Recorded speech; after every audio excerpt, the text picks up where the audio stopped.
Start with breaking news this morning. Scary moments for guests at one East Tulsa hotel. A truck crashes into the wall, trapping the driver and sending guests running for safety. 2 News reporter Patricia Santos is live near I-44 and South Garnett with the story. Patricia?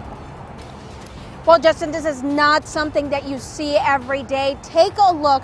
Crews right now just getting that truck pulled away from the building here, but you can see that it was pushed so hard into the side of the motel there, it knocked the pillars off, and we're told the driver fell asleep while driving on I-44, and that's how he ended up in this mess here. Now, 2 News was there, and the driver was pulled out of the truck and into an ambulance. Now, he was the only one hurt in this crash. Now, he is in stable condition this morning, but take a look at what the mangled mess that his truck was left behind in.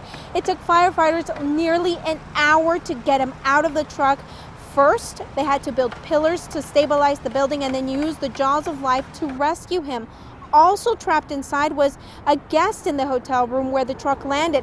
That Missouri man tells me this was one rude awakening. I was just lying there sleeping, and I heard a big squelching, and the next thing I know, the pillar that's missing there came through my window. Just a loud noise. It's just it's something you want to wake up to, make sure that it wasn't coming through the door, which it did. Now, firefighters did help to get him out. The guests in the room right next door also managed to run to safety. The Oklahoma Highway Patrol right now, you can see that they're turning that right now. Quite a mangled mess right now, but the Oklahoma Highway Patrol right now telling me that the driver here will probably get a citation, and we also want to tell you that the off ramp right now has been reopened.